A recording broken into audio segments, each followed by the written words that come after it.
para pemirsa di seluruh tanah air maupun yang berada di luar negeri, karena saya yakin juga kegiatan ini ditonton oleh masyarakat kita yang ada di luar negeri.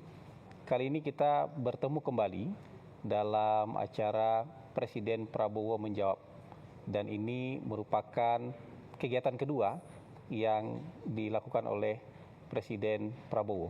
Dan kali ini kita sudah bersama dengan Presiden Prabowo bersama 6 orang yang diundang untuk berdiskusi dan bertanya jawab dengan Bapak Presiden.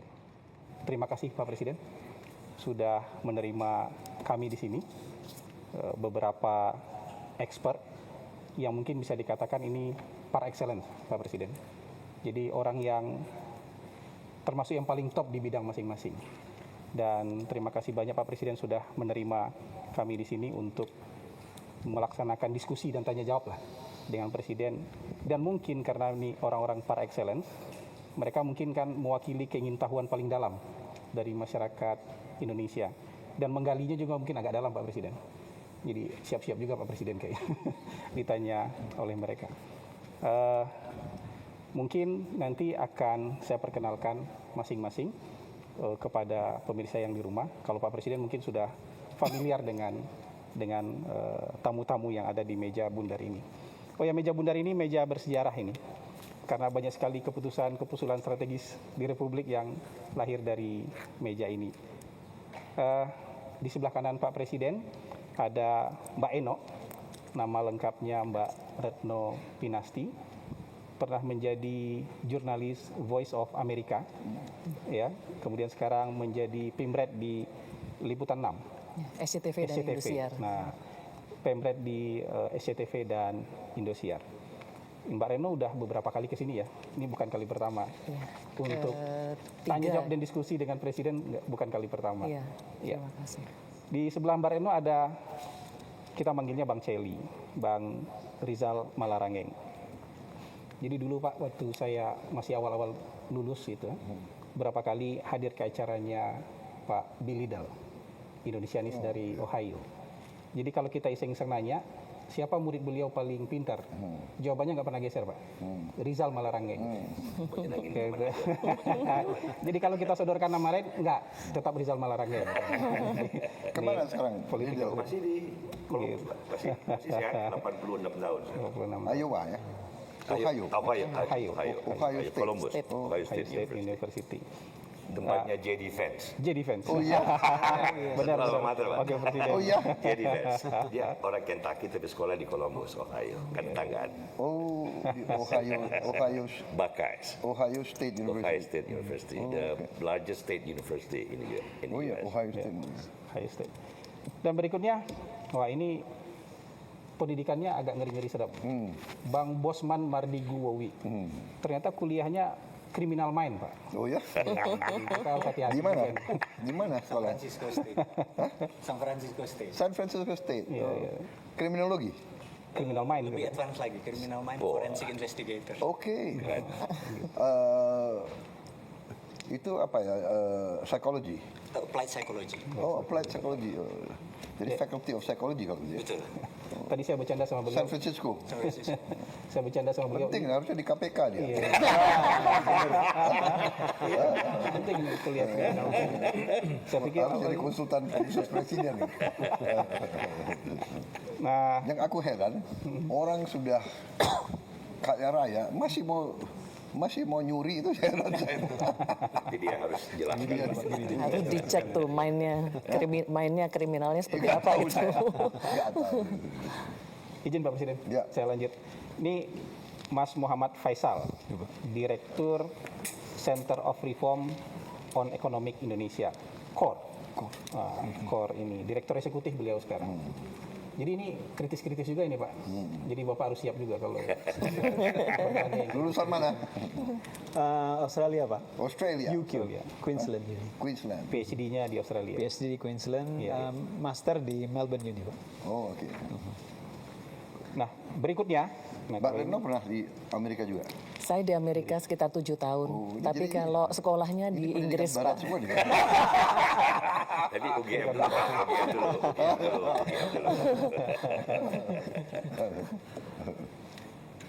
Pak Presiden, kalau ini pasti sudah sering lihat, tapi pemirsa, saya sebutkan aja nih Mbak Najwa Shihab, sudah sering juga pasti ke sini, ya, berdiskusi sampai malam dengan Pak Presiden. Tapi walaupun sering ke sini, pertanyaannya katanya tetap tajam-tajam, Pak. Jadi nggak mau kendor. Sekolahnya di mana? Saya S1 UI, Pak. S2 saya di Melbourne Law School. Oh, mau Melbourne Law School. Jadi, Orang hukum. Dan terakhir, Produk asing. mantan Menteri Keuangan dan mantan Kepala BKPM, Bang Dede Khatib Basri. Sekarang lagi di Harvard, Bang ya? Iya. Sekarang lagi ngajar di Harvard. Ya mungkin nanti akan. PhD-nya di mana, Pak? Saya dari Australian National University. ANU. Oke. Jadi inilah Pak, orang-orang yang akan berdiskusi dengan Bapak, bertanya segala macam hal, mungkin nanti dari yang paling ringan dan sampai paling berat. Tapi Pak, saya juga pengen bertanya sama Bapak sebagai pembuka nanti, supaya saya nggak kehilangan kesempatan bertanya juga Pak. Nanti saya pengen terima sama Bapak. Nah, kalau saya pantau-pantau Pak, Bapak kan sudah bicara soal ketahanan pangan, ketahanan energi itu lebih dari 20 tahun. Dan pas perang seperti ini rasanya dapat relevansinya. Kalau dulu kan kayak masuk kuping kanan, keluar kuping kiri aja kita ketika bicara ketahanan pangan dan ketahanan energi. Dan ini juga pengakuan dosa Pak, mohon maaf Pak. Saya 2019 ikut bully Bapak dulu Pak, waktu Bapak bicara kita harus siap perang, dunia bakal perang. 2019 ya? Iya Bapak bicara itu. Oh, you di Fiak sana ya? Iya. Jadi saya pengakuan dosa dan okay. kayak tidak percaya, tapi ternyata 2022 ada perang, 2023 ada perang, 2025 ada perang, sekarang 2026 ada perang yang jauh lebih besar lagi. Nah, pertanyaannya, Bapak bicara dan berpikir soal ketahanan pangan, ketahanan energi itu karena memang memprediksi perang atau karena memang mazhabnya mazhab nasionalis gitu? Jadi lebih Enggak, kemana saya itu? kira mazhabnya mazhab akal sehat. Common sense and reality. Ya. Jadi saya tuh berpikir selalu mencari the basics, mencari esensi dari masalah. Itu nah, esensi kita bernegara, esensi kita hidup beradab, ya, peradaban manusia, human civilization. Pertama itu kan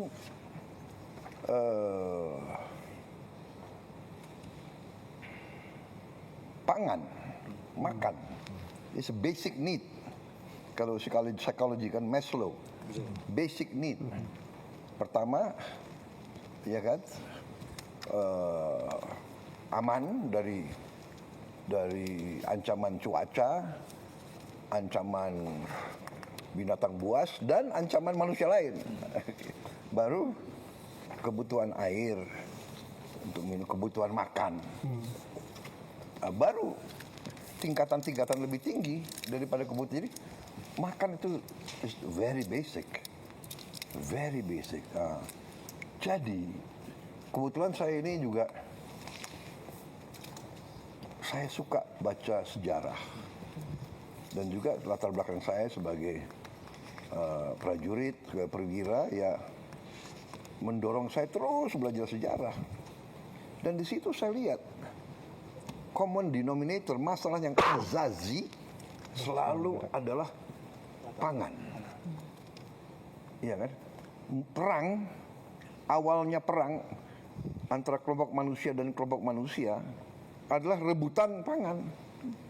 Rebutan daerah di mana ada banyak binatang berburu, atau rebutan sumber air, atau rebutan lahan yang sangat subur. Oh, ternyata di lahan itu, di lembah itu banyak rusa-rusa suka makan di situ. Berarti rumputnya subur. Aku ingin kuasai lembah itu. Tapi ada suku lain, perang, rebutan. Jadi itu yang mempengaruhi saya, sehingga saya lihat kalau kita ingin merdeka, kita harus jamin sumber pangan. Itu juga yang disampaikan oleh Bung Karno kan. Bung Karno begitu dia mimpin Indonesia baru merdeka, yang dia urus sebetulnya ya pangan, pertanian. dia yang bikin IPB, dia yang selalu ngomong the hungry stomach cannot wait. Iya betul. Iya kan? Jadi itu sebetulnya bukan ya itu. Jadi waktu itu saya berbeda pandangan dengan mazhab atau kelompok yang berpikir oh dengan globalisasi, efisiensi kita bisa belanja aja dari mana saja. Ternyata nggak bisa. Iya, iya. Satu juga perkembangan sains dan teknologi membuat bumi kita sebenarnya semakin kecil. Kalau 200 tahun yang lalu perang di Eropa nggak pengaruh untuk kita. Iya, iya, iya. Iya kan? Biar aja Inggris sama Jerman perang, Prancis sama ya. Sekarang perang di mana saja berpengaruh. Gitu loh. Terasa Pak. Iya, perang Ukraina. Harga pangan naik di dunia. Karena Ukraina penghasil gandum, jagung yang terbesar, Rusia juga, ya kan? So bumi yang semakin kecil, the world gets smaller, ya kan? Because of technology. Kita interconnected. Kejadian di satu tempat berpengaruh kemana-mana. Apalagi nuklir, apalagi nuklir, ya kan? Iya. Saya kira itu, Pak Hasan. Iya, iya, iya. Jadi apakah Bapak waktu itu sudah 20 tahun lalu sudah berpikir akan ada perang? Oh, begini. Sad to say, sangat sedih bahwa memang sifat manusia itu selalu ingin dominasi yang lain. Ini sifat hakikat manusia. Dengan dominasi dia bisa menentukan kan. Yang tadi saya katakan, oh lembah di situ lebih subur dari lembah saya mau kuasai itu. Iya, iya. Oh, lereng itu sumber airnya banyak, saya sumber airnya kurang, saya mau kuasai itu. Iya, iya, iya. Jadi kalau kita baca sejarah ribuan tahun, manusia condong selalu perang. Nah, perang adalah destruktif. Kita mengerti bahwa perang itu sangat jahat. Perang itu destruktif. Perang itu harus kita hindari at all cost. Iya. Tapi kalau kita terlalu naif, kita terlalu baik, kita nggak mau siap untuk perang, kita nggak mau belajar perang, kita nggak mau melengkapi diri untuk perang, kita justru akan Diperangi. dihabisi. Itu sejarah dunia. Yaitu akhirnya yang kita kenal sekarang dengan hukum Thukydides, ya kan? The strong will do what they can, the weak suffer what they must. Yang kuat akan berbuat sekendak hatinya, yang lemah harus menderita. Itu sudah menjadi semacam adagium. Hukum alam jadinya. 2500 tahun. Si Thukydides itu ahli sejarah Yunani yang menulis buku 2500 tahun yang lalu. Dia cerita tentang perang antara Sparta dan Athena. Tapi itu pelajaran yang diajarkan di mana-mana. Iya. Kalau nggak salah itu salah satu wajib baca untuk hampir semua yang mau jadi jenderal di tentara-tentara maju. Belajar Thukydides.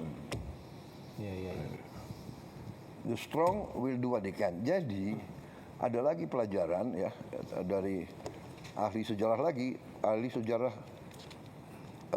Romawi, Vegetius, sekitar sama itu, 2500 tahun. Rupanya dari situ sudah mulai tulisan-tulisan tentang perang. Vegetius dia kasih pelajaran sic vis pacem para bellum. Siapa yang mau damai? Sic vis pacem, kalau kamu mau damai, bersiaplah untuk perang. Siapa? Nah, yang kita lihat sekarang yang kita soal politik, saya tidak ikut-ikut ya politik. Tapi kalau dari segi kita lihat perang kemarin terakhir ini yang sedang berjalan, Iran lawan Amerika dan Israel, harus kita akui, Iran tuh persiapannya lama. Iya. Dan dia sendiri mengatakan, kami sudah siap perang ini sudah puluhan tahun. Dia kan dia di embargo ya, dia di 79. sanction berapa tahun itu? 79, 47 Hampir tahun. 79 kan mulainya. 47 tahun, Pak. 47 tahun. 40 tahun di embargo loh. 47 tahun dikasih sanksi. Bertahan dia. Ada banyak pro dan kontra tentang rezimnya dan sebagainya ya, tapi bahwa dia berani dan siap perang lawan kekuatan sangat besar. Iya. Dan dia bertahan nih sudah hari ke berapa? 17 ya? 17. Dan menyerang juga Pak, bukan hanya bertahan. Menyerang. Iya, tapi dia menyerang sesudah diserang. Ya. Enggak, maksudnya punya kemampuannya itu. Iya. Jadi di 47 years dia bukan diam, dia benar-benar persiapan. Mempersiapkan diri. Karena yakin itu akan pasti terjadi. Iya. Iya. Bang Celi, ada yang mau ditanyakan Terima ke kasih Pak Prabowo? Pak Presiden bisa diterima bersama kawan-kawan mewakili teman-teman. Ya, saya terima kasih. Bagi saya kehormatan. Kehormatan Terima kasih. besar. Ini sebenarnya kita sudah memulai tapi dengan pertanyaan ringan dulu Bapak Presiden karena sudah mulai berat supaya kan masih panjang malam. Masih panjang. Biar lebih ini sedikit yang lebih ringan barangkali kan banyak persoalan dunia, Bapak juga punya passion geopolitik, belum lagi persoalan dalam negeri. Pertanyaan yang barangkali tidak kurang pentingnya, bagaimana proses sehari-hari tokoh sejarah yang sedang berlangsung cepat itu mengambil jarak dan santai, mengedurkan. Karena kalau Churchill, misalnya Bapak kan di tengah Perang Dunia Kedua pun dia minta izin, jangan sampai jam tidur siang saya terganggu.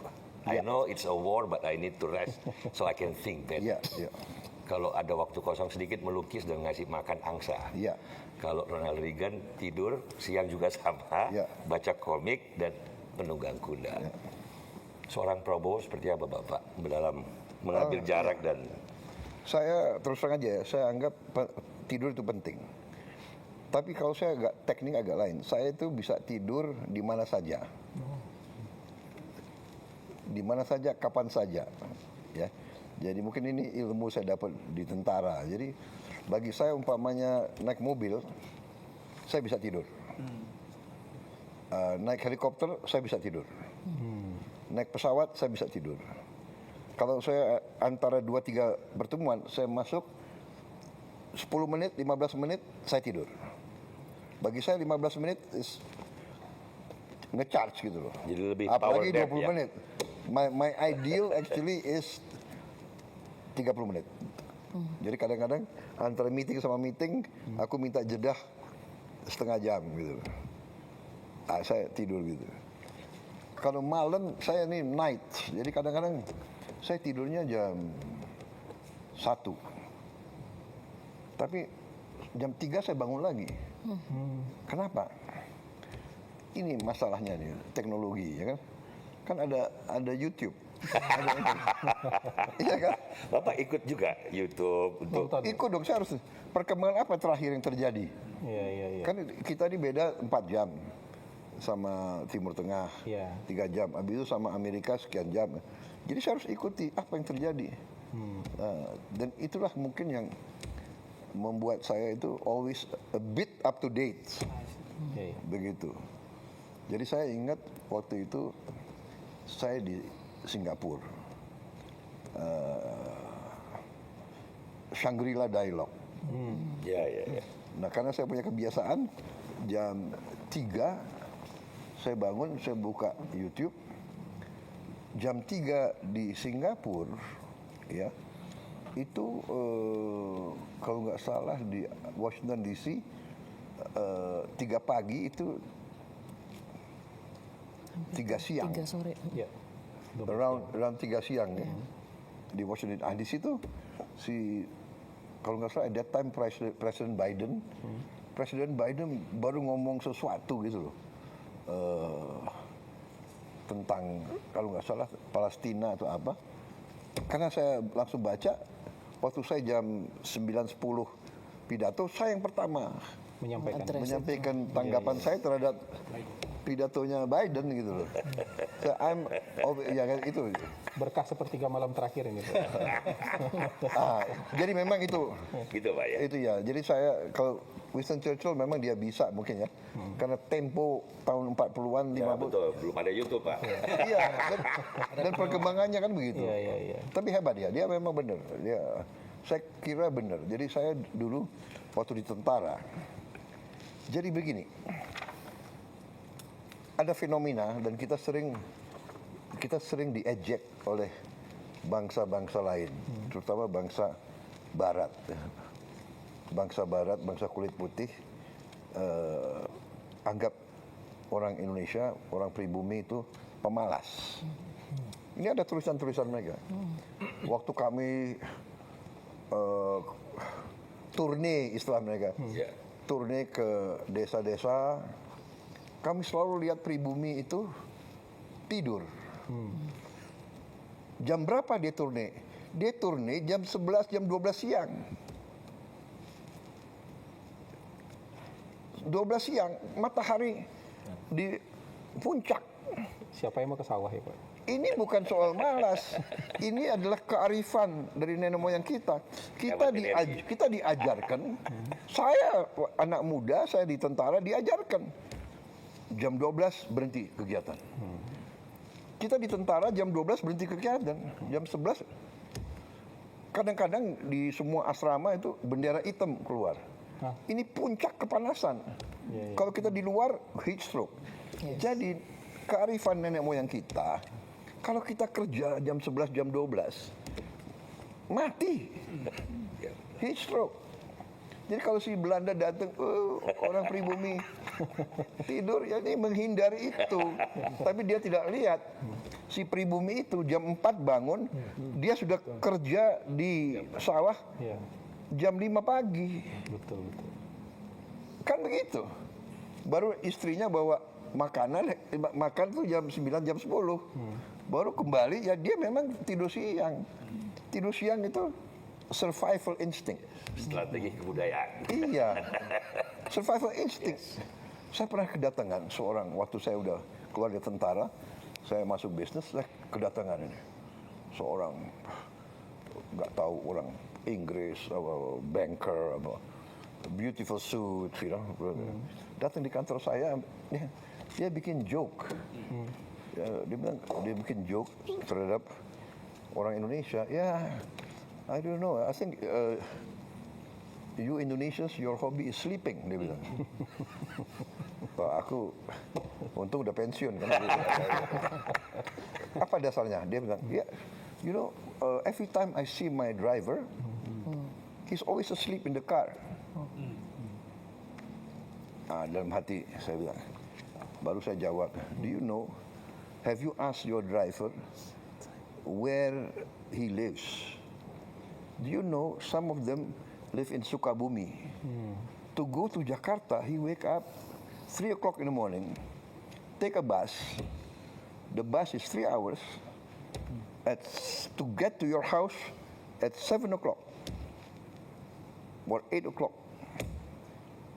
Jadi dia nggak tahu kenapa. Survival instinct juga. Yang penting waktu when he drive for you, he's not sleeping, right? Jadi orang itu pinter. Ada kesempatan saya istirahat. Loh ini loh. Ya ini kadang-kadang dia nggak. Itu salah kalau cultural apa ya? Cultural arrogance. Adaptation kan. You live, everything is air conditioned, air conditioned car, air conditioned office, air conditioned hotel. Ya inilah. Jadi tapi tidur sangat penting. Siap. Untuk semua mereka yang diambil posisi kepimpinan harus cukup tidur. Silakan. Mau jam 8, yang paling bagus saya dengar tidur harus jam 9. Saya dengar. Yang paling sehat jam 9, bangun jam 4, jam 5, jam 6. Tapi nggak bisa update berita tengah malam. Nggak tahu ini apa ya? Ini sudah biar news junkies. Iya kan? Iya, right? Kita ini sudah sudah kena lah itu, benar nggak? What's happening? Katanya anak-anak muda sekarang, ya kan terlalu tergantung gadget ya. Iya, Itu sangat tergantung. Dan harus, karena katanya ada detox gadget katanya. Ya. Ada penelitiannya, Pak. Masuk kemana nggak boleh bawa gadget. Nggak boleh. Penelitiannya adalah misalnya di Amerika, Eropa sekarang, rata-rata 8 jam sehari mereka di exposed to Ke gadget. 8 hours a day. That's a long time in your life. 8 hours, iya. Saya kalau lihat, even itu saya punya staff lagi duduk, apa ini berjam-jam. Iya. Dan jago ya, dia punya tag tangannya ya. Dia bisa kirim WA luar biasa itu. teknologi jempol gitu Pak. Itu jempol. Bawa aja, Moderator bawa boleh generasi. tambah satu yang Mungkin nanti di series atau ganti dulu? nanti kita Bang ya, nanti kita keliling. Siap. Moderator Pak, Iya. ikut. Yang Ini Mbak Reno belum? iya, yang kedua Mbak Reno Iya. Bang rencana. Oke. Bapak ada feeling ternyata yang kedua emang. Udah dibocorin loh, jangan-jangan. Jadi, memang dalam susunannya saya nggak bohong Pak. Susunannya memang susunannya Mbak Eno. Nah sekarang kesempatan kedua kita kasih ke Mbak Eno untuk menyampaikan pertanyaan ke Pak Presiden. Baik. Silakan Mbak Eno. Mas Moderator, terima kasih. Iya. Pak Presiden juga terima kasih atas kesempatan diskusinya yang kesekian kali, sebuah kehormatan juga untuk saya. Waktu melihat pesertanya Pak, saya sudah terbayang ini pasti nanti topiknya akan banyak meng-highlight soal geopolitik dan soal ekonomi.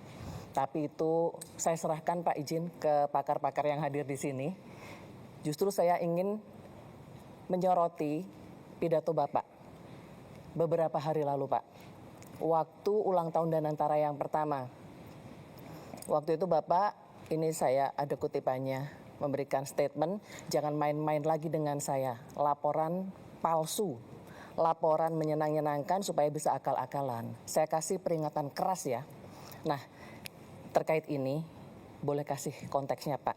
Ini kira-kira laporan palsu ini terkait apa, oleh siapa, seberapa sering, dan kira-kira bagaimana Bapak bisa sadar bahwa selama ini Bapak ada beberapa data yang palsu ya dalam laporan yang Bapak terima. Karena gini Pak, kesalahan data itu dalam laporan akibatnya bisa fatal. Bisa salah prioritas, Bapak bisa salah alokasi sumber daya juga, apalagi Bapak kan pemimpin militer ya. Setidaknya dulu pernah menjadi pemimpin militer, dan dalam militer itu kalau salah data itu taruhannya nyawa Pak. Nah pertanyaan saya, apakah Bapak siap, benar-benar siap Pak, untuk menerima laporan yang tidak menyenangkan? Itu yang pertama. Kemudian saya pengen tahu juga upaya-upaya apa yang Bapak lakukan untuk meng-cross-check kebenaran laporan-laporan yang Bapak terima. Apakah Bapak misalnya mencari second opinion, atau Bapak mencoba mencari fakta di lapangan, mungkin Bapak sidak, atau Bapak mungkin melihat keluhan-keluhan masyarakat di sosmed, atau mungkin ada rencana atau sudah ada mungkin Bapak membuka saluran khusus untuk pengaduan dari masyarakat barangkali. Dan apakah Bapak juga selama ini mencermati, tadi kan Bapak menyampaikan jam 3 memantau YouTube dan segala macam. Mungkin kritikan-kritikan dari pengamat Pak, atau dari pers seperti kami gitu ya. Dan yang ketiga saya ingin tahu, siapa teman diskusi Bapak? Karena gini Pak, apakah masih ada sosok-sosok non-birokrat ya Pak ya, yang selama ini menjadi teman diskusi Bapak, semacam West Wing lah katakan seperti itu. Apakah mungkin, saya nggak tahu apakah KSP masih menjalankan fungsi itu gitu ya, karena dalam pengambilan keputusan atau kebijakan biasanya untuk mematangkan itu perlu diskusi. Jadi saya ingin tahu siapa Pak yang memainkan peran devil's advocate selama ini untuk Bapak. Panjang ya Mas Moderator ya? Pertanyaan tadi ya. 3 ya. Tapi satu topik ya. Baik, jadi kita ini, apalagi saya selalu katakan, saya sudah lama jadi orang Indonesia. Ya. Jadi budaya ABS ini, asal Bapak senang, asal Ibu senang, laporan palsu ini sudah membudaya. saya kira di semua institusi.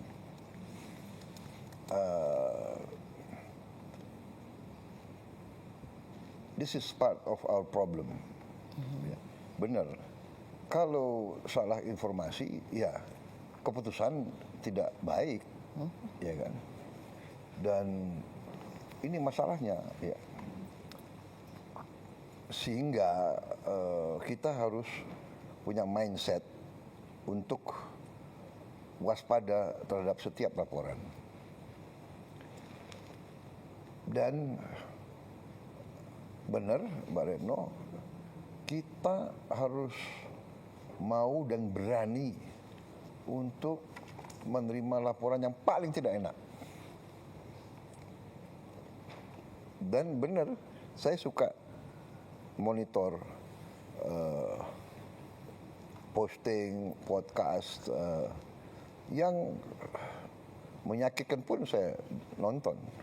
Karena saya anggap walaupun dia nyerang begitu dengan cara yang tidak baik, umpamanya ya, dan kadang-kadang saya ambil kesimpulan, oh ya, dia hanya motivasinya hanya dendam aja, nggak apa-apa. Tapi bagi saya ini, bagi saya itu adalah justru membuat saya lebih waspada. Jadi saya sebetulnya walaupun kurang ajar dia, tapi oh ya saya harus lebih waspada. Baru saya cek, ya kan? MBG diserang, cek, saya langsung cek. Panggil kepala BGN dan saya terus cross check. Saya kirim orang-orang saya ngecek. Saya kira kalau nggak salah ya, mungkin saya bisa cek langsung malam ini. Dari sekian puluh ribu dapur sudah kita tutup lebih dari 1.000. Lebih dari 1.000. Iya kan? Iya benar, udah datanya ada ya, lebih dari 1.000. Ini saya punya wakil kepala, satu ibu ya, ibu Nani ya. Ini galak sekali dia. Ya, dia sidak terus kerjanya. 1.030 ya. Iya, datanya 1.030 Pak. Ada yang SP1, SP2 juga itu Pak. Total 1.200. Surat peringatan yang sudah disuspend 1.030. Dan yang kita lakukan sekarang adalah sertifikasi. Jadi kalau dapur kamu mau survive lebih dari berapa bulan, kamu harus lulus sertifikasi kebersihan, sertifikasi keamanan makanan, dicek ke airnya gimana, ya airnya aman, airnya dimasak atau di apa tuh, kemudian omprengnya semua itu ada kriterianya. Mulai ada standarisasi. Oh iya, standarisasi. Dan kalau nggak beres, ditutup. Disuspend aja, sudah terserah kau. Habis itu kita kasih nomor telepon bebas pulsa, siapapun boleh cek, dan titik koordinat dari dapur itu diketahui oleh masyarakat sekitarnya. Jadi siapapun, ibu-ibu, orang tua, kepala sekolah, dia boleh masuk. Dan dia boleh komplain. Jadi memang laporan yang hanya bagus-bagus itu budaya yang tidak baik. Dan itu mungkin budaya Indonesia adalah mungkin niatnya baik, tidak mau menyusahkan pimpinan. Mungkin ya niatnya baik. Tapi jangka panjang. Contoh, saya kasih contoh ya mungkin. Contoh zaman saya di tentara. Saya waktu itu komandan Kopassus. Saya sudah jenderal kalau nggak salah ya.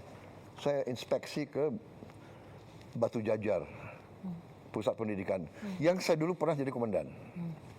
Saya lihat keliling-keliling, tahu-tahu di satu titik, saya lihat di situ ada helikopter dari jauh. Helikopternya latihan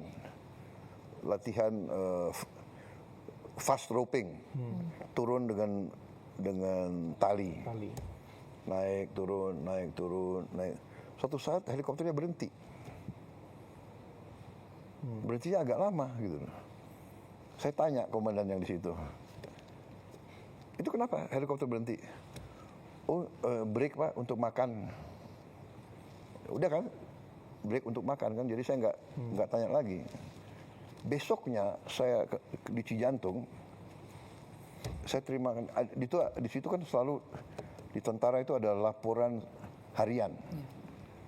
Jadi kalau hari Selasa hari ini atau laporan hari Senin dikasih laporan di batalion ini terjadi ini di saya dapat laporan di pusat pendidikan pasukan khusus Batu Jajar pada jam 13.08 telah terjadi kecelakaan dari helikopter gini-gini. Oh ini yang saya di sini waktu itu. Tapi nggak dikasih tahu. Tapi nggak dikasih tahu. Oh, Anda ngerti? nggak paham. Apa yang Bapak lakukan waktu Niatnya saya telepon ke komandannya. Kenapa kok nggak laporan? Nggak enak komandan. Nanti komandan kan begitu. Niatnya. Tapi menurut saya kamu lain kali jangan ya. Kasih tahu apa adanya, mungkin saya bisa bantu, saya bisa apa. So ini masalah. Jadi saya karena itu kemarin tuh di Nantara, laporan pertama, Pak, 1 tahun hasilnya bagus, begini. Saya kejar dia, yuk ini laporan benar nggak? Yuk jangan, ngerti nggak? Jangan nyenengin saya. Ini saya pegang loh, saya ini sekarang bertanggung jawab atas Nantara. Enggak Pak, begini, bisa ya? Saya bisa audit ya, siap Pak. Itu dasarnya. Saya ngomong begitu, ya guys. We have to have a new culture. Culture ini harus walaupun sakit, pahit, we have to face reality.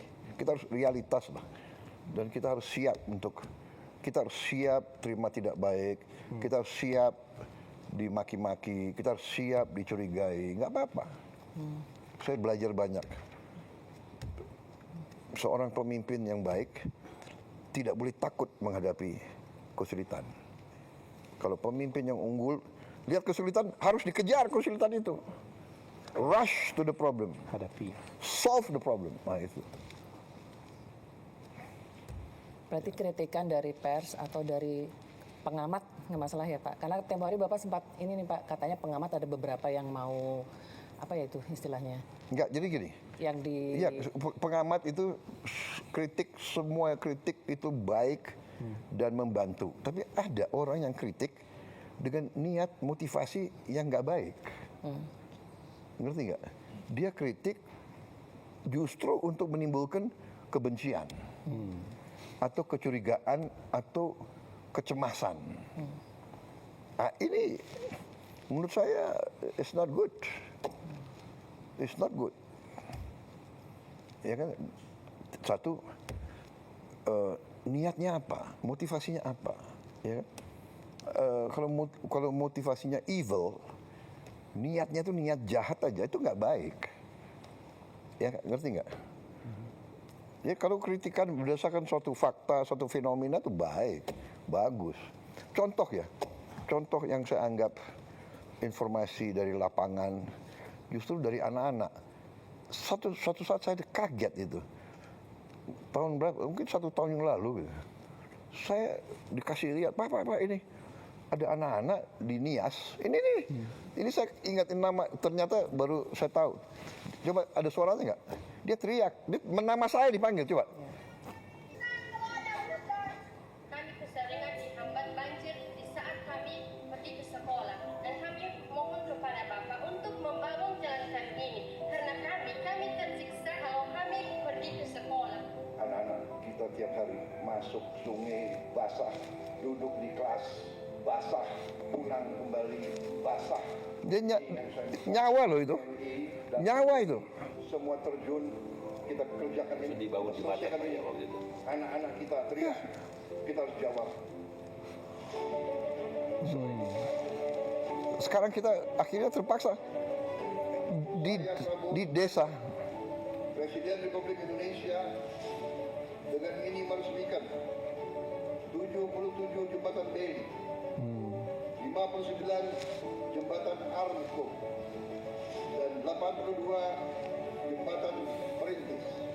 Terima kasih atas semua bantuan. Orang yang sama ya? Ada sama 1 tahun kemudian itu. Sekarang Ini kami viral tidak ini, Pak. pulang lagi dan tidak membuka sepatu lagi kalau kami pergi ke sekolah. Sekarang saya tidur lebih lega karena anak-anak di desa-desa terpencil tidak menyeberangi sungai dengan keadaan bahaya terhadap keselamatannya. Yamisa namanya. Saya tanya Yamisa ini. Anaknya berani ya, polos gitu. Tapi minta tambah lagi kan Pak dia? Nggak cukup dari jembatan katanya. Oh, ya minta lagi dia bilang. Dia minta MBG. Desa kami belum dapat MBG, kebayangkan tuh. Ya, tapi saya berani. Ada berapa jembatan? Dan yang saya sedih ya, kalau you dengar itu, saya bilang, ya bisa kelas berapa? Sekarang saya kelas 12. SMA. Kamu mau kemana nanti? Orang tua kami miskin. Saya ingin belajar, tapi orang tua kami miskin. Tidak mampu Bapak. Saya sudah perintahkan apapun terjadi, kasih beasiswa, sekolahkan anak itu. Iya kan? Karena saya ini punya filosofi hidup dari dulu. Kalau Anda bisa bantu banyak orang, bantu banyak orang. Kalau tidak bisa bantu banyak orang, bantu beberapa orang. Kalau tidak bisa bantu berapa orang, bantu satu orang. Kalau satu orang pun Anda tidak bisa bantu, jangan bikin susah orang lain. Penting. That's my philosophy. Iya. Jangan bikin Saya susah ajarin orang semua. lain. Saya ajarin semua. Lingkungan saya. Kalau kamu lihat ada orang sulit, berhenti. Apa yang kau bisa bantu? So, itu jawaban saya benar. Semua kritikan baik, tapi kalau kritik berdasarkan suatu kebencian, dan kok mengada-ada dan kok tidak punya data, itu menurut saya kurang baik. Itu filosofi saya. Jadi, tapi tetap aja saya terima, saya anggap itu baik untuk saya, benar nggak? Tetap ditonton ya Pak? Tetap ditonton. Tetap ditonton, tetap. Tapi kalau saya lihat ini nggak ada gunanya, saya tinggalin. Tapi saya tangkap dulu gitu loh, iya kan? Pak, yang memainkan peran devil's advocate selama ini siapa? Oh banyak, saya hampir. Jadi orang-orang dekat saya itu sudah ngerti bahwa justru yang saya ingin tahu adalah tadi suatu alasan, suatu reasoning yang menyanggah gagasan saya. Dan saya kira itu pendekatan yang benar. Kalau pemimpin kumpulin pendapat saya begini, itu rata-rata semua akan setuju. Tapi kalau saya mengatakan masalahnya apa, solusinya apa, kesulitannya ini, apa solusinya? Seperti jembatan, sebetulnya, maaf ya, dana desa sudah kita keluarkan ke desa. Dan jembatan-jembatan yang gantung itu harganya 300 juta, 400 juta, 500 juta.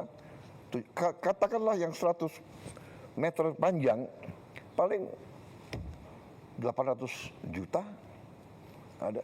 Dan mereka terima 1 miliar 1 tahun. Kan bisa dia cicil 3 tahun, 4 tahun, jembatan yang bagus pun. Iya betul. Tapi sudahlah, saya tidak mau tanya kemana dana desa, sudah anak-anak teriak. Dan langsung gitu, Bapak Prabowo, nggak apa-apa. Iya.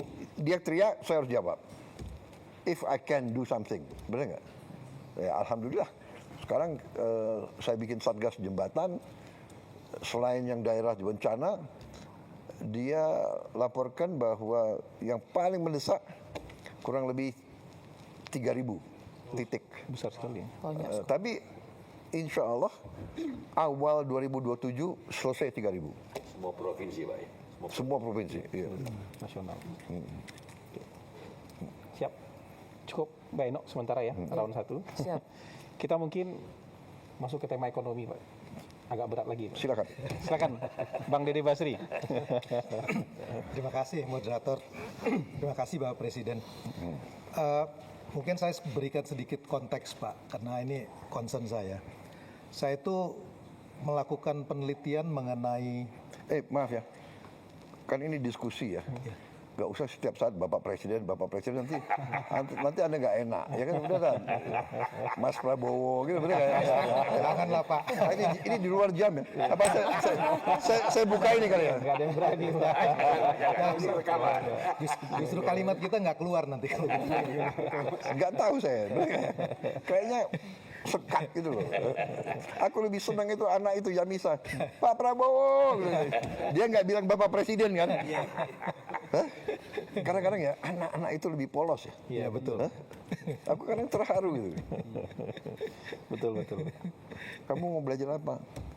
Saya sih mau studi Pak, mau jadi dokter. Tapi orang tua saya nggak mampu. Aduh. Saya udah kasih tahu staf saya. Pokoknya dia harus sekolah. Iya. Tidak boleh orang tua tidak mampu, anak yang nggak boleh. Itu apa ya motivasi saya itu.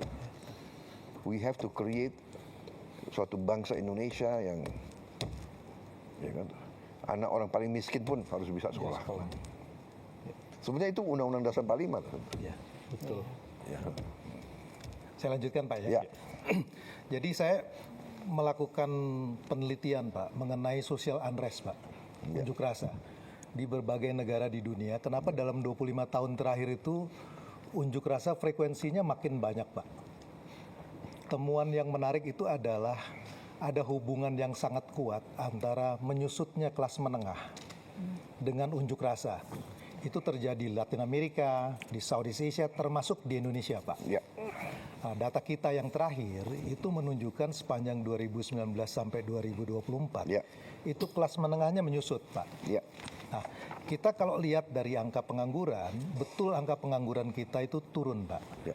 Tetapi sekarang tingkat pengangguran tertinggi adalah mereka yang educated. Ya. Apakah itu tamatan universitas, SMA, SMK. Nah ini problem baru nggak hanya unik di Indonesia, di seluruh dunia Pak.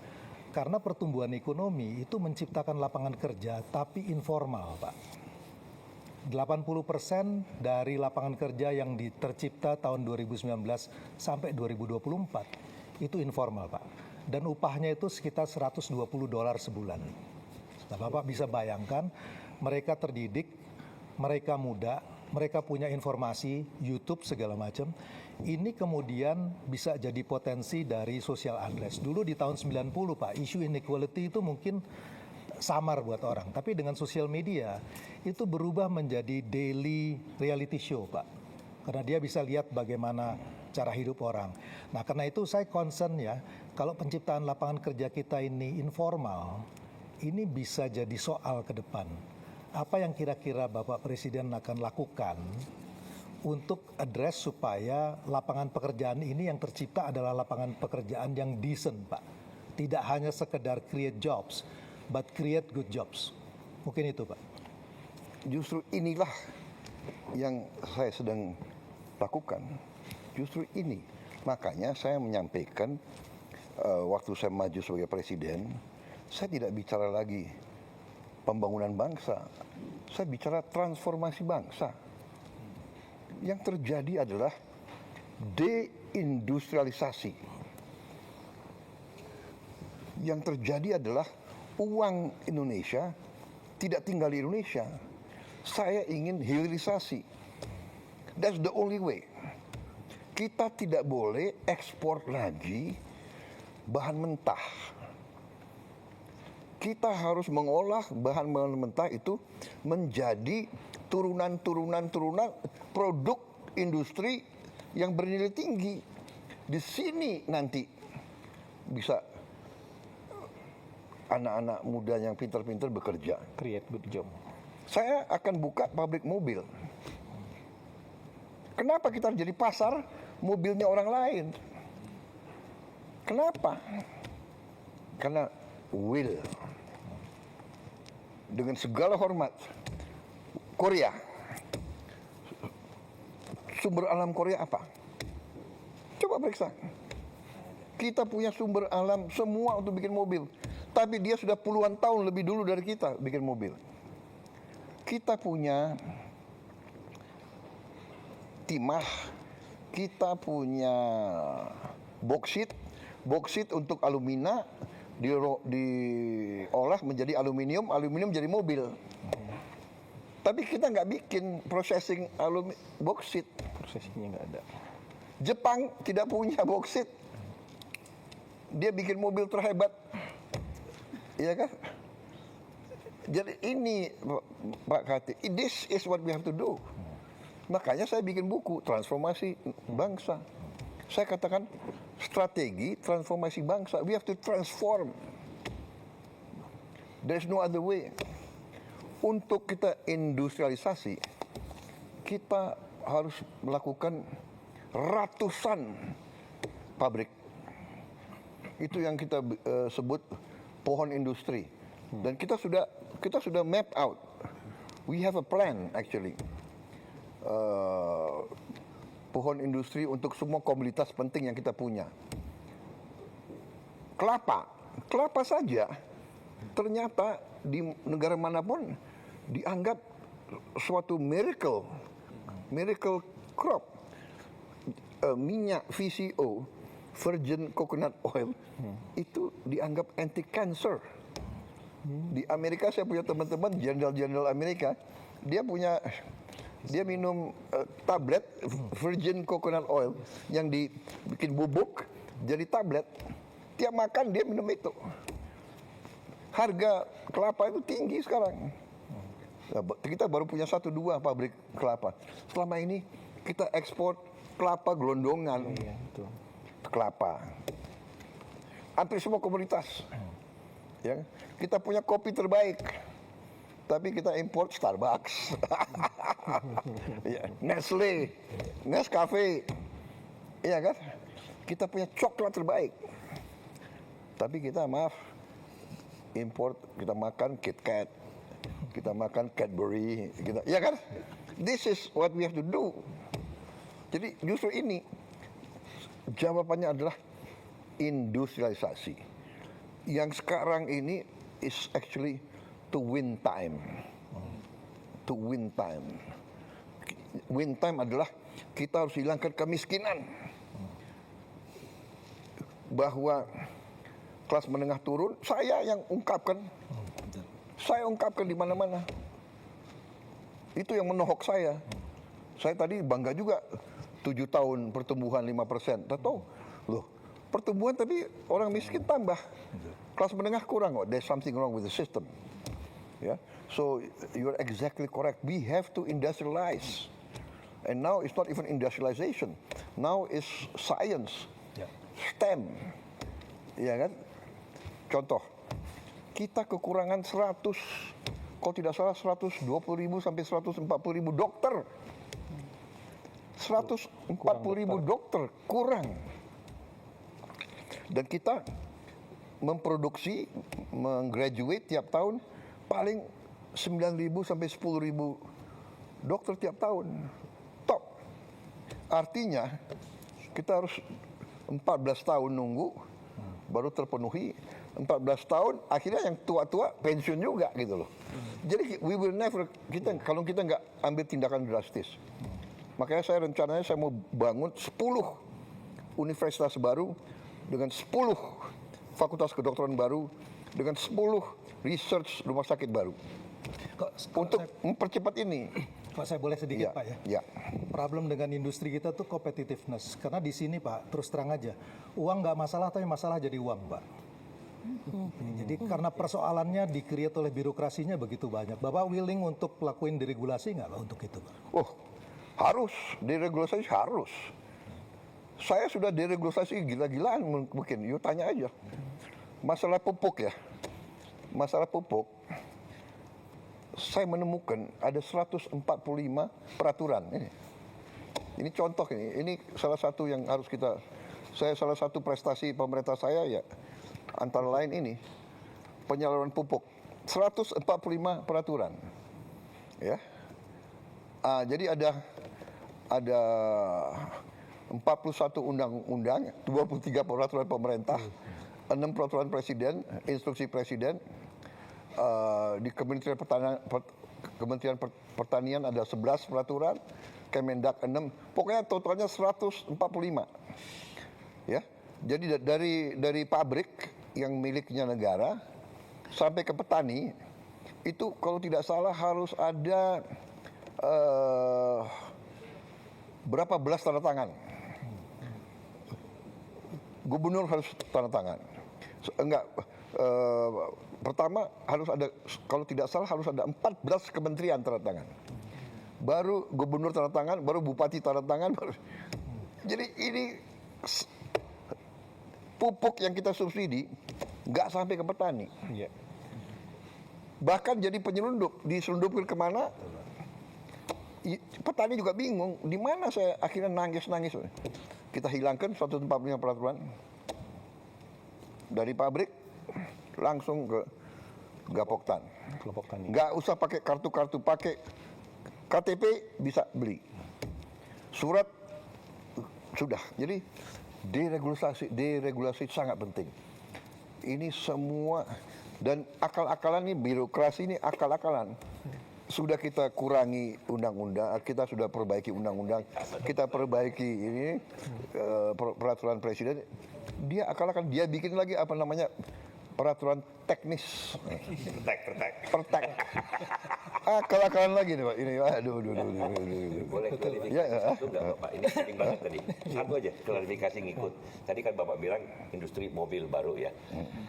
Kan selama ini salah satu yang cukup berhasil industri mobilnya kan misalnya Toyota Kijang, Innova, itu kan komponen dalam negerinya lumayan banyak Bapak. Kan dibuat di Indonesia, Avanza bahkan kita ekspor.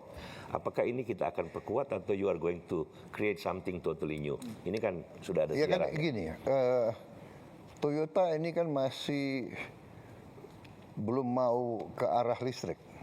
Oke, listrik Bapak ya. Listrik. Ekosistem baru. Ya. Nah, saya ingin total listrik. Kenapa? Dan saya ingin listriknya itu dari solar, dari matahari. Kenapa? Justru menghadapi ini. Kalau kita mau pakai mobil combustion engine, apa mobil bensin atau solar, masih tergantung lagi kita impor gitu loh. Jadi industri mobil dengan ekosistem baru ya, bukan yang Mobil sama motor. ya. Kita udah bikin simulasi. Waduh, savingsnya luar biasa. Ya. Jadi saya kalau strategi kita benar, will kita ada, insya Allah kita bisa hidupkan lagi industrialisasi. Ini berpikirnya Ya, nggak cuma saya- satu dua langkah ini. Bapak nggak mikir 1-2 langkah ini, mikirnya harus 100 langkah ini. Enggak. Saya tadi boleh 100 langkah, tapi intinya, what is the basic problem? The root of the problem. Apa? Akar masalahnya apa? Nah, itu yang kita atasi. Beliau, oke, benar. Kita butuh good quality jobs for the educated. But we also need massive jobs for the common, orang-orang biasa yang ingin hidup dengan baik. Kan itu yang harus kita juga. Jadi that's why kita terpaksa ya, menurut saya kita terpaksa multi front. Semua sektor harus kita kerjakan serentak. Memang berat, memang banyak orang mengejek kita. Indonesia nggak mungkin berhasil, tapi saya optimis, saya yakin kita akan berhasil. Itu bedanya itu. Kalau kita yakin berhasil, insya Allah berhasil. Nah, itu pengalaman saya gitu, ya kan? Tapi everything berdasarkan realita, ya kan? Fakta. Realita. Kalau kita nggak punya apa-apa, kita punya semua kok. Masalahnya kita tidak mampu manage, itu aja. Sekarang kita harus ubah. Makanya tadi itu salah satu ya, semua permainan-permainan yang tidak benar harus kita tinggalkan. Ya. Ekonomi lagi Pak, Silakan. Mas Faisal. Mau bicara apa? Mau bicara seni pun boleh. Ekonomi dulu. Mau bicara sepak bola aku paling suka. Iya. Mas Faisal, silakan Mas Terima Faisal. kasih Bang Moderator. Terima kasih Pak Presiden, Pak Prabowo. Ini pertama kali saya diundang ke sini berdialog langsung dengan Bapak. Sebetulnya tadi ketika Pak Prabowo menyebut masalah industrialisasi dan hilirisasi, sebetulnya saya mau bertanya soal itu karena kami di KOR banyak sekali melakukan kajian kaitannya dengan industri, termasuk EV tadi dan juga ke daerah-daerah smelter, Pak. Tapi sepertinya untuk yang round pertama ini saya ingin menanyakan tentang yang sedang hangat dibicarakan sekarang. Jadi dampak daripada perang terhadap ekonomi domestik kita, Pak.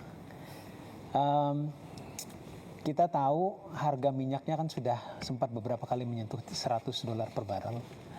Rupiah juga sudah sempat menyentuh 17.000 per US dollar.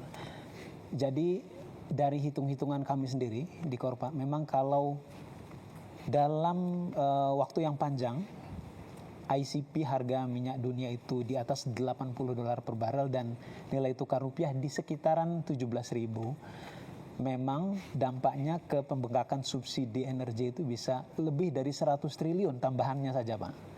Itu artinya kalau dibandingkan persentase terhadap PDB berarti sudah tembus 3%. Nah, saya mendengar dari media bahwa Pak Prabowo ingin menahan itu, bahwa defisit APBN tidak tembus 3%.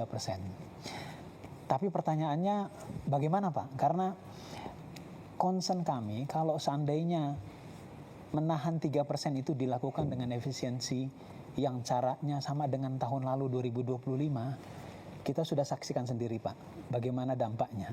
Saya ketemu dengan banyak pelaku. Dampaknya bagaimana? Termasuk di daerah, Pak. Di daerah, kalau Bapak ingat ada gejolak di Pati, gejolak di beberapa daerah yang lain, itu karena susah untuk mencari jalan keluar bagi daerah untuk menaikkan, terpaksa mereka menaikkan pajak karena transfer ke daerah kan dipotong, Pak, karena efisiensi juga.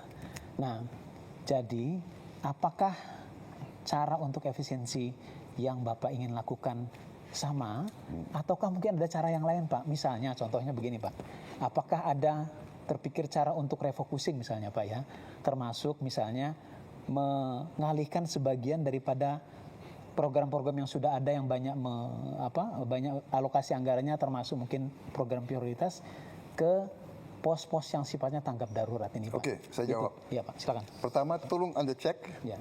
transfer ke daerah mana yang dipotong dan mana yang tidak dipotong. Ya, ya. Kalau tidak salah, yang dipotong juga yang bersifat tidak produktif. Dan saya ingin jelaskan, waktu pertama kita lakukan efisiensi, kita menghemat 308 triliun dari pusat sebagian besar. Ya. Dan dari mana itu? Dari semua pengeluaran yang akal-akalan. Keyakinan saya itu semua 308 ini kalau tidak potong, ini ke arah korupsi. Pak Muhammad, saya kembali ke dasar ya. Saya akan kembali ke dasar. Bapak kan ekonom. Kalau kita bicara ekonomi Indonesia, selalu keluar angka ICOR. Betul.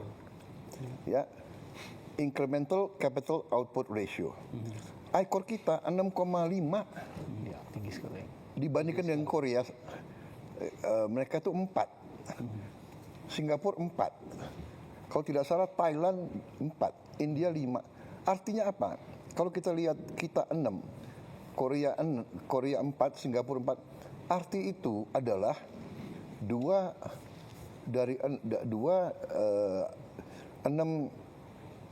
per 6 kan 2/3. Ya.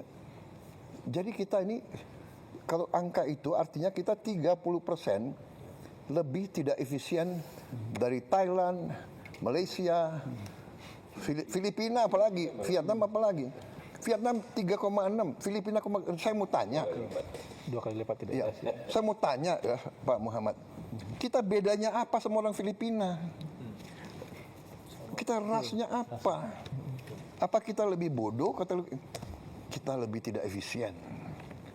Kalau saya pakai ini sebagai dasar, artinya saya datang mendekati APBN kita yang 3.700 triliun, which is 230 miliar dolar. Pertama saya sudah lihat, ini 30% dari 230 itu 75 miliar dolar. Tidak efisien ini. Dan saya sudah buktikan, dengan efisiensi saya bisa menghemat di awal 308 triliun. Itu sama dengan 18 miliar dolar. Masih banyak yang bisa kita hemat, Pak Muhammad. Banyak sekali yang bisa kita hemat. Coba, masa kita ada biaya seremonial? Tiap kementerian, tiap badan di seluruh eselon Indonesia itu ada biaya untuk ulang tahun. Saya bilang sudahlah, seremoni hanya di ruangan, potong tumpeng, ya kan? Biaya percetakan dan souvenir kita potong 75%. Pembelian alat tulis kantor kita potong 90%. Tiap kantor selalu beli alat tulis, beli buku, komputer hampir tiap tahun. Sewa gedung, peralatan, rapat seminar sejenis. Sudah ada kantor kementerian, semua pejabat maunya rapat di luar daerah, Luar kota. Betul. di luar kota. Ada yang mau di Bali, ada yang mau kajian-kajian. Saya analisa-analisa, saya bilang masalahnya sudah jelas kok, masalah kemiskinan, kesenjangan, lapangan kerja, iya kan? Jembatan anak itu teriak, Pak Prabowo, tiap hari kami basah. The problem is there. Jadi saya lihat dengan penghematan yang pasti ke korupsi. Nah, ini di awal, di akhir tahun pertama pemerintahan saya, Menteri Keuangan melapor, Pak, kita masih ada sisa sekian ratus triliun juga. Itu contoh. Ya, jadi menurut saya, kalau kita hadapi krisis, ya semua upaya kita pelajari, ya kan? Pertama, kita harus turunkan konsumsi. Ya, kita bisa turunkan konsumsi. Saya lihat negara-negara lain, umpamanya lagi mikir hari kerja jadi 4, dari 5 jadi 4. Ya, Filipina, Pakistan sudah. Kemudian work from home, bekerja dari rumah. Waktu COVID kita lakukan, cukup berhasil. Ya, saya kira kita bisa lakukan itu juga. Mungkin 75% karyawan dan pegawai bisa kerja dari rumah. Sekarang ada Vicon, ada banyak teknologi. 30 tahun yang lalu nggak ada, itu satu. Kita juga bisa, sebagai contoh tadi ya, work from home, kita juga bisa, umpamanya, satu mobil nggak boleh ditumpangi satu orang. Di negara-negara lain juga, satu mobil minimal 4 orang. Ya kan? So, banyak cara. Jadi, maaf ya, ada yang dramatisasi penghematan itu. Enggak, kita tidak kurangi biaya pendidikan apapun, kita tidak kurangi. Kita tidak kurangi biaya operasional, kita tidak. Justru maaf ya, kita buka-bukaan aja. Saya berani, jangan nantang-nantang pemerintah pusat. Ya kan? Banyak biaya yang harusnya dilaksanakan oleh kabupaten dan provinsi tidak dilaksanakan. Contoh tadi, jembatan desa, rakyat harus teriak, presiden harus turun tangan. Padahal maaf, ada dana desa. Kemana dananya di bupati? Kemana gubernur? Tapi oke lah, saya ambil alih tanggung jawab. Ya, jadi kita ini harus terbuka, kita harus fair. Banyak pejabat itu terlalu banyak, menurut saya ya tidak efisien. Anda lihat sendiri, kita buka-bukaan ya. Ada kabupaten, apa kabupatennya? Pemerintah daerah, dia beli mobil dinas gubernur berapa? 8M. Ya, provinsi. ya, ada tuh provinsi. Gubernur. Provinsi. Kaltim. Hah? Gubernur. Saya presiden di Republik Indonesia, saya pakai mobil mau buatan Indonesia. Iya kan? Harganya 700 juta itu. Mungkin karena ini presiden ya, ada apa namanya? Anti peluru, mungkin harganya 1M. Tapi tidak 8M. Coba kita selidiki semua. Yeah. Efisiensi, habis itu kunjungan kerja. Sudahlah, itu yang kita minta, kesadaran, rasa tanggung jawab, ya kan? Bupati, kerja untuk rakyatmu. Gubernur, kerja untuk rakyatmu, ya kan? Itu yang kita minta. Jadi krisis ini, ya kita akan sesuaikan. Dan dengan ini, ya krisis ini memang kita harus waspada, tapi kita banyak langkah yang kita lakukan, dan kebetulan juga ya kita berada dalam posisi yang agak lebih baik dari negara lain. Satu, kita sudah kontrak ya, untuk tahun ini kan kita sudah punya kontrak-kontrak, dan sebagian kontrak-kontrak itu justru bukan dari daerah situ, kita dari Afrika, kita juga dari Amerika, gitu. Ya, harga itu kita ambil rata-rata 1 tahun. Ya. Tapi benar, kalau perang ini berjalan lama dan harga di atas 100, kita harus benar-benar lakukan langkah-langkah. Tapi ini juga akan mempercepat strategi kita. Dari awal strategi saya, swasembada pangan, swasembada energi, swasembada air. Air kita cukup, alhamdulillah. Banyak negara di Teluk itu Air aja nggak ada. Ya. air aja nggak ada. Ya, Saudi Arabia tidak punya air. Dia hidup dari desalinasi, Air laut. dari instalasi desalinasi, harganya 1 miliar satu. Dia punya nggak tahu 7, 8, 10 saya tidak tahu. Tapi kalau musuh dia, lawan dia Ngebom. menghancurkan itu 7, 8, dia Ada air. dia very bad trouble. Bahrain, Qatar, UAE sama juga, tidak ada air. Even Iran air susah. Kita tinggal air kita manage. Kadang-kadang kelebihan air. Iya kan? Karena kita tidak mau kita sebetulnya ya sudah ribuan tahun tahu kok kalau hujan pasti banjir. Iya, iya. Tapi kita ya kan, kita ini kita harus bangun sekarang ya. Kita harus waspada, kita semua eselon. Alam yang begitu baik dari Yang Maha Kuasa, jangan kita santai everything. Kita harus bangun. We have to be tough. Jadi ini wake up call. Tapi ini akselerasi. Jadi saya berniat, saya sudah kasih keputusan politik dalam waktu yang sesingkat-singkatnya, paling lambat 2 tahun kalau bisa, kita harus punya tenaga surya 100 gigawatt. 100 gigawatt. Ya. Nah, kita sekarang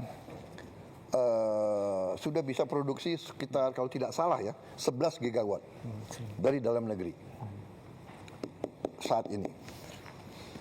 Kita masih punya pembangkit listrik tenaga diesel sebesar 13 gigawatt. Jadi ini harus kita tutup. Tidak boleh lagi ada listrik dari diesel, terlalu mahal. Jadi kita, saya kira dalam waktu dekat 13 gigawatt bisa kita adakan. Jadi very soon kita tidak akan pakai diesel, solar untuk listrik. Itu penghematan kita pertama. Tapi the whole plan is semua motor kita akan kita konversi menjadi motor listrik. Semua mobil, semua truk, semua traktor harus tenaga listrik. Jadi nanti orang kaya yang punya Lamborghini, Ferrari, silakan lo pakai bensin, lo bayar aja harga dunia. Mau $200, ya kan? Terus lo orang kaya kok. Yang lain kita sudah bikin simulasi. Ternyata si yang naik motor, kalau dia pakai listrik, pengeluarannya tinggal 20%, 1/5. Jadi this is our game changer. Ini game changer. Cina, Tiongkok, dia sudah punya 800 gigawatt. Dia the most advanced in tenaga surya. Untuk solar panel. Besar-besar. Saya pernah ingat, saya nggak tahu ya, 10 tahun atau berapa tahun yang lalu saya di Beijing, siang-siang kuning. Kalau nggak salah sebelum Olimpiade itu. Oh iya. Smognya kuning siang hari. Kita nggak berani keluar. Ya. Sekarang Clean. Jadi dia very advanced. Dia punya hydro, kita punya hydro. Hydro lebih mahal dan lebih lama. Kita punya geothermal juga agak lebih lama. Kita punya mini hydro agak lumayan, mini hydro.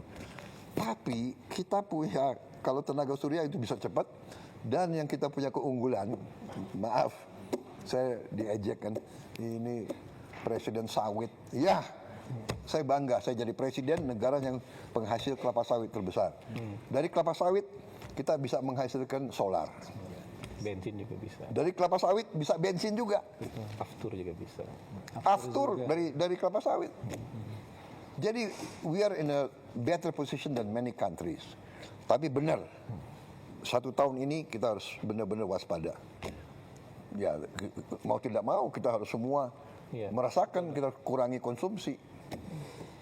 konsumsi BBM. Ya, tapi ya kita harus siap kemungkinan paling jelek, karena ya Iran kan dia mau bela diri. Cara dia bela diri ya dia harus tutup Hormuz. Iya kan? Dan dia harus membuat istilahnya negara yang nyerang dia menyesal. Dan target dia ya, BBM crude oil $200. Dia ngomong begitu kok. Tapi sekarang berkisar naik turun ya. 100, 110, 112. Karena juga masih banyak sumber lain gitu. Ya kan, masih. Tapi still bagi kita berat kalau memang benar. Kalau di atas, kalau pakar yang tim saya mengatakan kalau di atas 90, 95 itu berat bagi kita. Ya. Kan sudah 3 perang teluk, Pak. Yang pertama, kedua kan yang 91 dan 2003. Nggak terlalu berdampak. Yang paling berdampak embargo OPEC, Pak. 73 ke 74. 3 kali lipat dalam setahun. 300%. Dan itu long lasting. Kita dapat bonansa kan net ekspor. Dan ingat ya, kita punya batu bara yang masih banyak. Batu bara untuk listrik itu paling murah sebetulnya. Batu bara lebih murah dari, tapi tenaga surya. Lingkungan buruk, Pak. Batu bara secara lingkungan buruk. Lingkungan buruk. Tapi namanya krisis kan. Ya. Mbak Nana kayaknya giliran mau nanya. Silakan. udah langsung nyambar itu. Iya, sebetulnya saya masih ingin menyambung dari Bang Faisal, tapi saya pindah haluan dulu, Pak.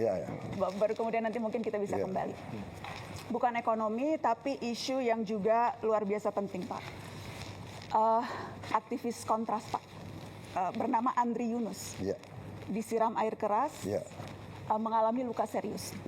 Luka bakar hampir 20%. Kornea matanya sebelah kanan juga rusak. Kapolri sudah mengatakan mendapatkan instruksi langsung dari Pak Presiden untuk mengusut kasus ini. Dan saya juga ingin mengutip Menteri Koordinator Hukum, Menteri Bapak Pak Yusril, Komnas HAM, Komisi 3 DPR, semuanya menilai ini bukan sekedar tindak kriminal, Pak Presiden, tetapi ini serangan terhadap demokrasi, serangan terhadap pembela HAM. Saya ingin tahu posisi Bapak, apakah setuju dengan penilaian itu, Pak? Ya pastilah. Ini terorisme, iya kan? Tindakan biadab harus kita kejar, harus kita usut. Harus kita usut. Sampai ke bukan hanya pelaku lapangan, tapi apakah siapa yang nyuruh, siapa yang bayar. Termasuk apabila ternyata yang melakukan itu aparat negara, Pak? Ya jelas dong. Yang berseragam. Tidak akan dilindungi, tidak akan ada impunitas. Tidak akan. Bapak menjamin itu, Pak? Saya menjamin. Tapi sebaliknya, kalau ini provokator yang bukan dari pemerintah, bukan dari aparat, jelas kita harus usut kok. Ya. Pola yang terjadi selama ini, kasus-kasus teror itu berulang dan tidak pernah terungkap sampai yang memberikan perintah, sebatas di pelaku lapangan. Spesifik, Pak, saya mau menyebutkan, ini yang terjadi selama setahun terakhir, Pak. Ada yang tadi Bapak sebutkan, wartawan Tempo, Francisca Christy Rosana, ada Tio Ardianto, ada Ramon Doni Adam, ada Firindian Aurelio, ada Sheryl Anavita, ada Iqbal Damanik, ada Zainal Arifin Mohtar. Latar belakang mereka, Pak Presiden, semuanya beragam, tetapi kesamaannya adalah semuanya kritis menyampaikan pandangan di muka publik. Apakah Bapak bisa memahami ada kekhawatiran yang muncul bahwa ruang aman untuk bersuara menjadi semakin menyempit, Pak? Anda merasakan? Apakah dibandingkan dengan banyak negara, apa kita batasi nggak? Ada yang merasakan? Coba lihat, kita batasi nggak? TikTok, fake news, hoax, kebohongan yang disiarkan tiap hari. Coba Anda lihat, coba bandingkan sama negara lain. Karena yang terjadi adalah dampaknya yang kita lihat, Pak. Mereka yang bersuara kritis. Iya, mendapatkan tapi kadang-kadang intimidasi. ada orang, Mbak Nana, kita ini bukan anak kecil, kita sudah hidup lama. Kadang-kadang kan ada peristiwa yang justru dibuat seolah, Anda ngerti ya, itu namanya provokasi. Itu ada di buku Mbak Nana, ada di buku intelligence, ada itu. Itu namanya false flag operation. Iya kan? Melakukan aksi teror seolah yang lakukan orang Palestina, tapi yang lakukan bukan orang Palestina, yang lakukan Mossad. Itu terjadi. Sebetulnya Anda paham ya? Iya. Jadi sama juga ini. Ini mau mengarah bahwa rezim kita otoriter.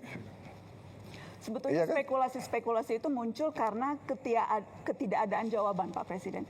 Jadi kerap kali kasus-kasus yang terjadi ini berhenti begitu saja, tidak terselesaikan. Sehingga kemudian muncullah begitu persepsi publik bahwa wah kalau ini tidak selesai berarti ini ada unsur negara yang bermain dan sebagainya. Karena, saya karena tidak ada jawaban maka kemudian saya ingin menjamin, saya ingin membangun Indonesia yang beradab, ya.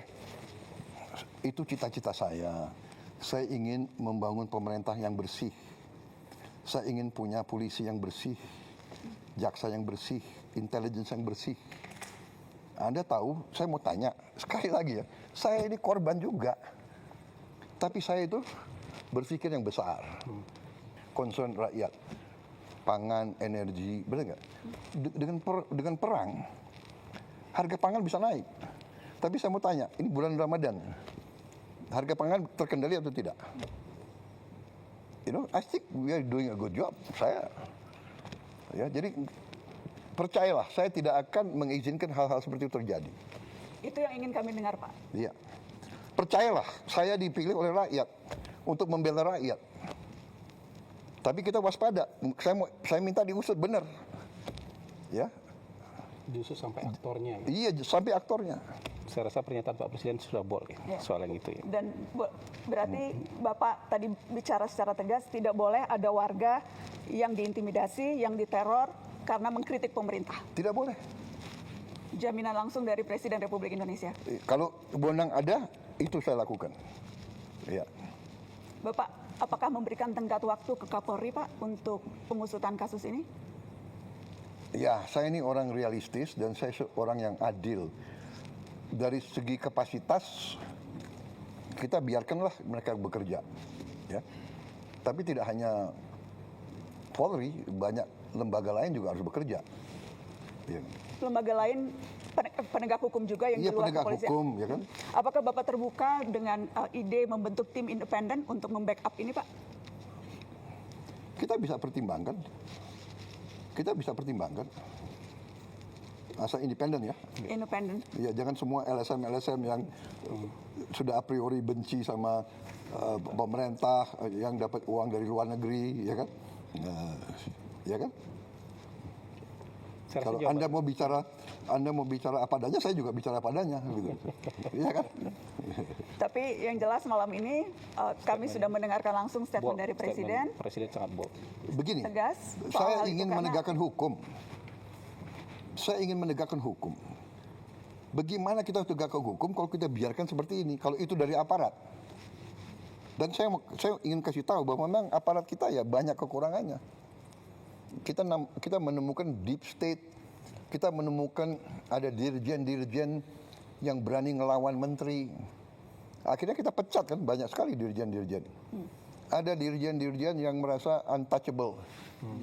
Ada lembaga-lembaga yang merasa nggak boleh diaudit. Ini pekerjaan tidak ringan. Tapi kan saya tidak mau sedikit-sedikit mengeluh atau sedikit-sedikit mencari simpati rakyat. Ya ini pekerjaan saya dilantik untuk itu, saya bersihkan. BUMN saya sedang bersihkan. BUMN selama ini salah satu kebobolan kita paling besar. Jadi dari Bang Ani, memang ini masalah Indonesia gitu loh. Di mana-mana, ya kan? Jadi tapi percayalah bahwa tidak ada niat dari pemerintah, apalagi yang saya pimpin, untuk lakukan seperti itu. Come on, apa sih? Benar nggak? Rakyat kita nggak bodoh.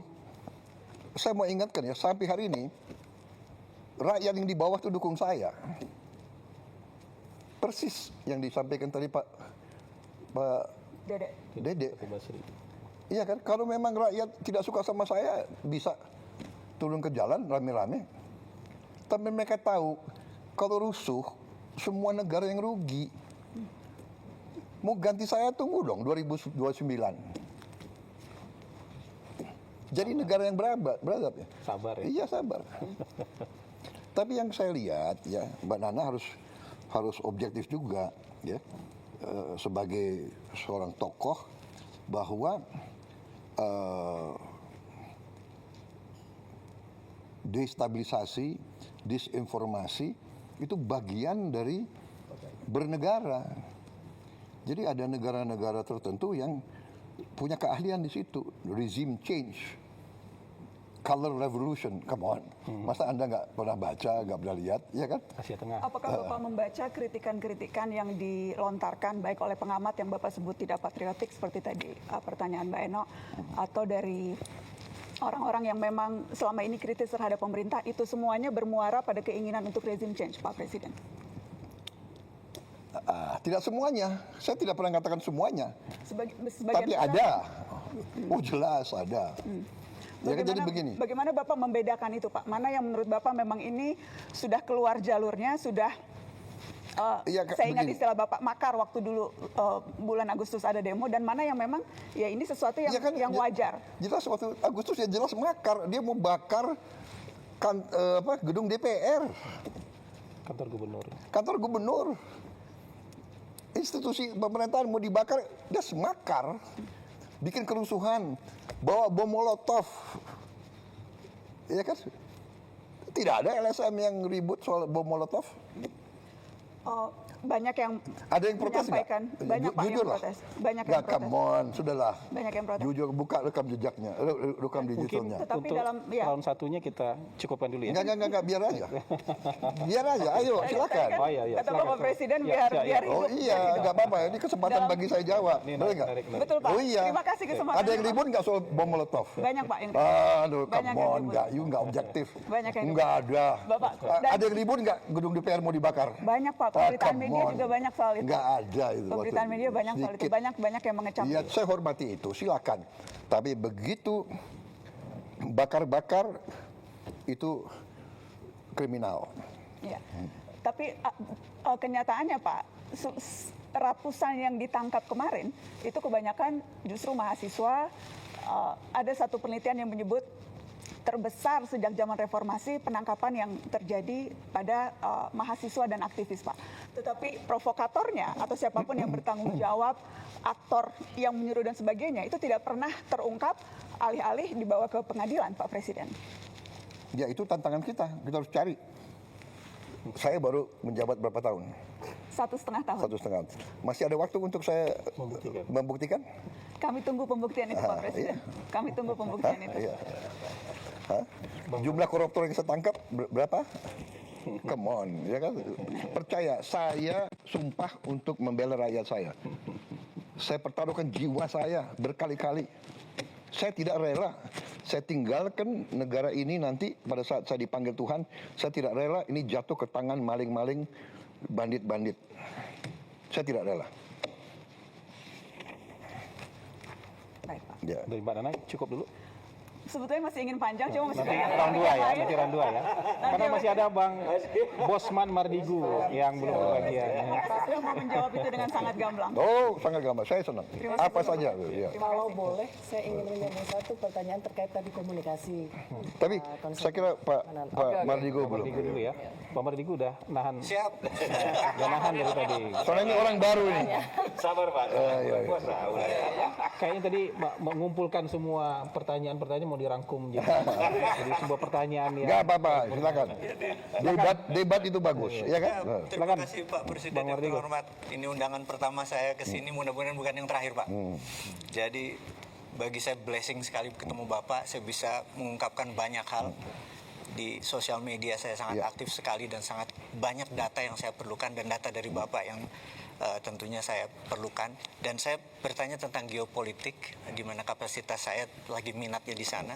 Bapak melaksanakan Mukadimah itu melakukan perdamaian dunia, karena salah satu di undang-undang kita di Mukadimah adalah menjalankan perdamaian dunia.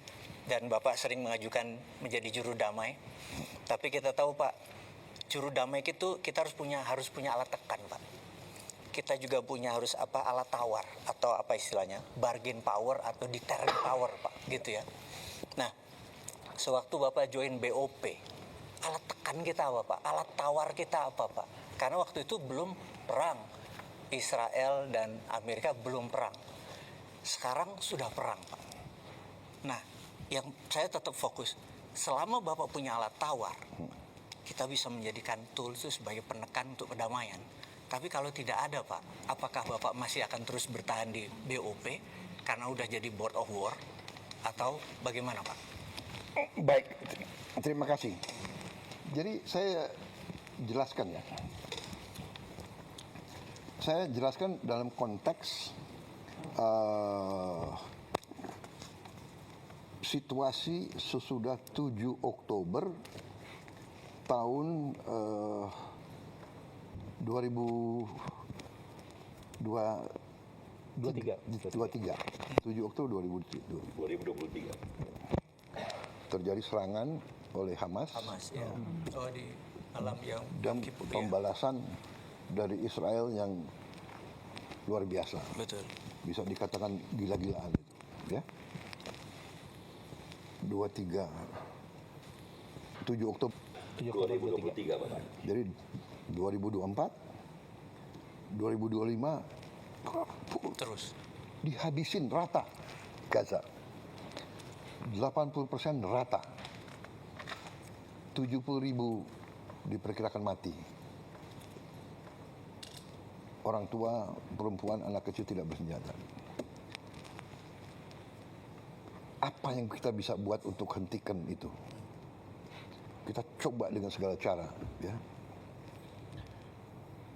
Akhirnya kita dengan berbagai cara kita negosiasi, kita kirim bantuan.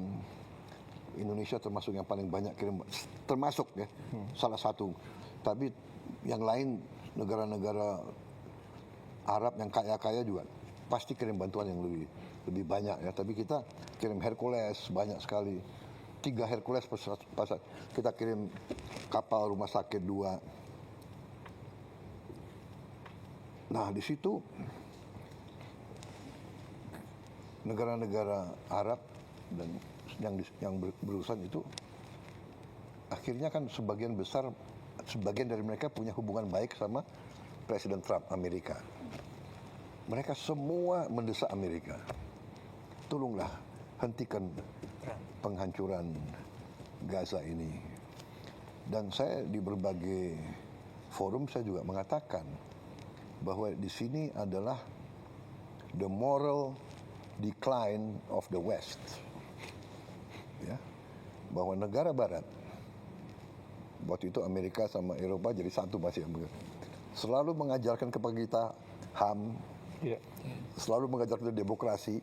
Saya jarang dengar itu LSM yang kritik pemboman di Gaza itu. Maaf ya, aku boleh sindir juga kan. Kalau yang menyangkut negara Barat nggak mau, mereka terlalu banyak ya. Sekali lagi saya bukan anti Barat loh, tapi I know what's happening, you know. Jadi akhirnya Presiden Trump itu tadinya dia punya cita-cita ingin menjadi presiden yang bawa perdamaian. Betul. Ada Abraham Accords. Iya, iya. Dia sangat mengharapkan dia bisa menyelesaikan masalah-masalah dan dia bisa dapat Nobel Peace Prize. Nah, ini oleh rekan-rekan kita negara-negara Arab waktu itu dan Muslim bahwa kita ingin mendorong Presiden Trump untuk bisa neken Israel untuk hentikan. Karena kalau kita buka terbuka, kalau kita bisa terbuka, hanya Amerika yang bisa nahan Israel. Kemudian waktu di sidang umum PBB di bulan September tahun 2025 kalau tidak salah ya. Saya muncul karena saya pembicara ketiga habis Lula, Brazil, Trump, saya. Di situ saya sangat tegas dan juga hari sebelumnya saya juga bicara di forum yang dipimpin oleh Prancis, Emmanuel Macron. Dan di situ negara-negara barat banyak yang umumkan mengakui Palestina. Ini terobosan besar. Kalau tidak salah Prancis umumkan, ya kan? Inggris umumkan, banyak negara. Ini terobosan ini. Terobosan luar biasa. Karena semua mau neken supaya Israel hentikan itu. Nah, di situ juga saya tegaskan lagi bahwa the only solution is two-state solution. Sesudah pidato saya, berapa jam kemudian, 8 negara Muslim diundang oleh Donald Trump. Arab Saudi, Uni Arab Emirates, Yordan, Turki, Pakistan, Qatar. Ini fotonya ini. Ya. Sama Jordan. Iya, sama Jordan. Jadi yang mimpin waktu itu Donald Trump dan Erdogan, dua co-chair the meeting. Jadi di situ Mesir Perdana Menterinya hadir, Pakistan Perdana Menteri, Raja Abdullah sendiri hadir, adiknya MBZ hadir, dia kalau tidak salah duta besar di Washington, saya dan Emir Tamim. Ini juga Menteri Luar Negeri Arab Saudi. Di situ dia minta Witkoff nggak salah duduk di belakang itu, nggak kelihatan di belakangnya besan ya. Dia bacakan 21 point plan of Trump. Tak. Kita pelajari, kalau nggak salah ada paragraf ke-19 kalau tidak salah ya. 19 ya. Jadi dia bicara macam-macam, interface dialog, tapi paragraf ini yang menentukan bagi kita. While Gaza redevelopment advances and when the Palestinian Authority, ya, Palestinian Authority jadi pemerintah yang mimpin Palestina sekarang, reform program is faithfully carried out, the conditions may finally be in place for a credible pathway to Palestinian self-determination and statehood, which we recognize as the aspiration of the Palestinian people. Ke-20, the United States will establish a dialogue between Israel and the Palestinians to agree on a political horizon for peaceful and prosperous coexistence. Jadi, kita lihat, ini 19 dan 20 ada peluang, walaupun kita tahu ini sedikit. Akhirnya kita berdelapan diskusi, kita dukung ini atau tidak. Akhirnya dalam lobby sebelum ini kita bilang kita dukung ini. Habis itu Emir Tamim kita tunjuk sebagai juru bicara kita. Akhirnya setelah dibacakan Emir Tamim atas nama kita, karena kita sebelum meeting ini kita sudah dikasih poin. Pak, sorry Pak, ini resolusi UN Council ya Pak? Jadi iya resolusi tapi berdasarkan plan itu. Berdasarkan, jadi poin-poin ini poin yang BOP atau poin US Council Pak? Pertama ada halaman ini ada di poinnya Trump. Oh oke. Yang dimasukin ke resolusi itu. I see. Nah, akhirnya Emir Tamim bilang, Mr. President, we like your plan. Ya, plannya Trump kan jadi pertama 21, akhirnya jadi 20 dan sebagainya. Tapi anyway, we like your plan, but the problem is not us. The problem is Prime Minister Netanyahu of Israel. Nah, di situ Trump bilang, dia bilang begini, dia lihat ke kita, Emir Tamim kan di sebelah saya, dia let me take care of Prime Minister Netanyahu. Dia let me take care of Prime Minister. I will convince him. Jadi dia kasih jaminan ke kita, dia yang akan menggait Perdana Menteri Netanyahu. Dan Benar, ini kalau nggak salah pertemuannya hari Rabu atau Kamis, Perdana Menteri Israel datang hari Senin dan akhirnya dipanggil ke White House dan akhirnya dia juga terima masalah ini. Dalam perjalanan terjadilah gencatan senjata. Ya. Terjadilah gencatan senjata pertama kali. Akhirnya berkuranglah penderitaannya rakyat Gaza.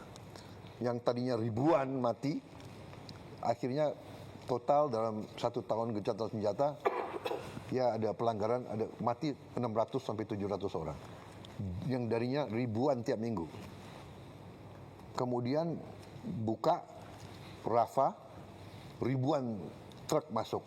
Bantuan. Ya sekarang ada 4.200 truk tiap minggu. Kalau tiap truk itu 10 ton, 20 ton ya.